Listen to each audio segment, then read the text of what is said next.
Welcome to this NLP for You Online video on the NLP pattern Well Formed Outcomes.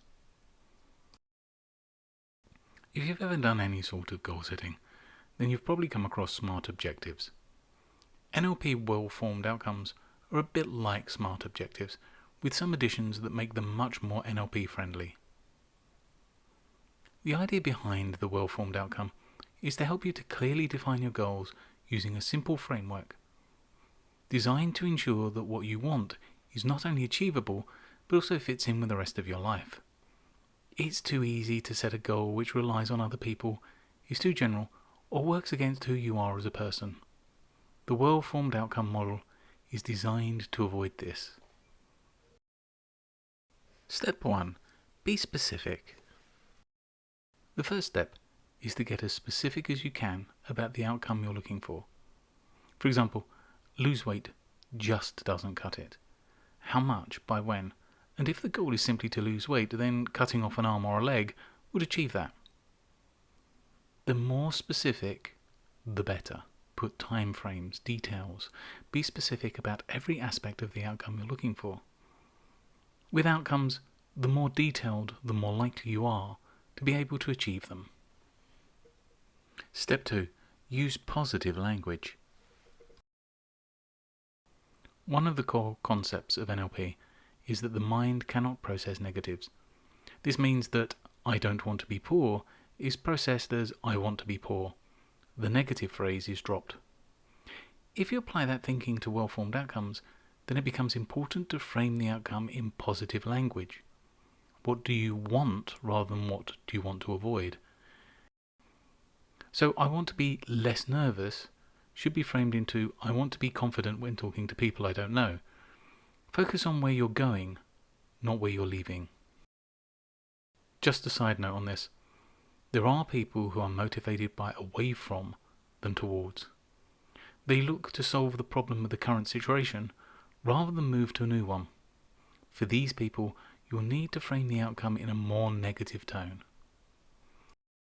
Step 3. Remember, it's down to you. Any outcome that relies on the efforts of someone else to achieve it isn't a well-formed one. You're only in control of your own actions, and any goal that is trying to affect the behaviours of someone else is doomed to failure. When defining your outcome, make sure that you focus on what you can do to achieve it. Step 4.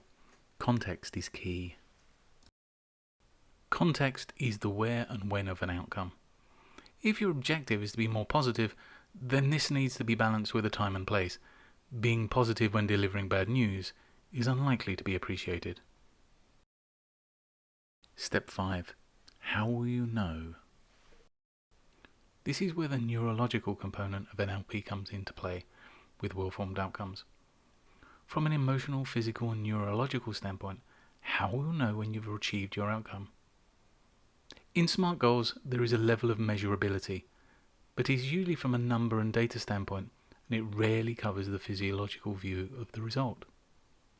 So, how will you feel when you achieve what you plan? Where in your body, specifically? What sensation? What will it look like to you, to others? What will you hear? What will you tell yourself? What other sensory input will you get? Step 6. Break it down. Chunking is an NLP term for making something more generalized, chunking up, or more detailed, chunking down. And when applied to well-formed outcomes, you should be looking to breaking the whole thing into smaller pieces or chunks. Unless your outcome is small, it will be made of steps that can in themselves be outcomes. The idea of making the outcome chunkable is to break it down into smaller components. This is often seen in the idea of you can do anything for 1 day or 1 hour. This is an expression of breaking a long-term task into much smaller pieces. Step 7. Who can help? No one lives and works in total isolation, and there will be people and resources that can help you achieve your outcome.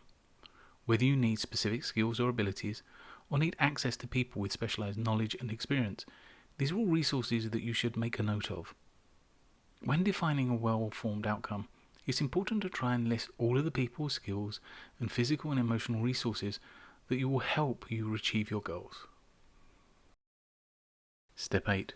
Do an ecology check. Does the outcome you're looking for fit with who you are and your life in general? Becoming fitter might be a great outcome, but if you're a one-parent family with several jobs and a few kids to look after, you might not have any time to exercise. If you want to be more successful at work but really enjoy being with your friends, then this will set up a tension in the outcome before you even start. The greater the friction between your outcome and your current reality, the harder it is to achieve your outcome. Any goal you set must fit in with who you are. Step 9. Write it down. If you follow the process properly, then you're going to end up with a stack of thoughts, feelings, skills list, contact lists, subtasks, and a whole bunch of stuff that you want to get out of your head and down on paper or on a phone. Just anywhere, but not in your head. There's been a lot written about how much more successful people are if they write down their goals. And to be honest, there isn't a lot of evidence one way or the other. But what is clear is that carrying around a lot of unnecessary thoughts in your head is actually counterproductive, and getting stuff out and down on paper is a good idea. Note, I've come across a number of people who find that writing things down is actually counterproductive. The very act of writing the outcome takes it out of their mind, and it is almost as if the outcome has been achieved. These individuals should not be writing things down, as it reduces their chance of achieving their objectives by a considerable amount. Recent studies have shown that telling people you're going to do something can actually have a negative effect, as the brain can think that it's already been achieved and take the foot off the gas. The idea of social pressure actually has less of an impact than the recitation of the goal. So writing things down or telling people may not be such a good idea. Your mileage may vary. Finally, test it regularly. This is one step that's often forgotten and can be one of the reasons that people fail. You go through all the steps: define, plan, find resources, document it, and then a few weeks in, you drop the whole project. Not because you don't want the outcome, but the plan is unworkable. That's why it's important to test what you're doing. Is it getting the results you want? Are you heading in the right direction? Is the change sustainable? Can it be broken into smaller parts? Review your outcome regularly. Sit down with yourself every few days and ask yourself, how is it going? Is it working? Remember, this is your outcome, and as such, you have the right and responsibility to change it if what you've planned doesn't work. You don't want to get to the top of a ladder only to find it's leaning against the wrong wall. And that's well-formed outcomes. It's a lot of steps and can seem daunting at first, but like a great many things, the more you work it, the easier it gets. And although there's no guarantees of success, the model is effective and will certainly help you reach your outcomes. Thank you for your time, and I hope this video has been informative. Please check out my other videos on YouTube. Goodbye and good mental health.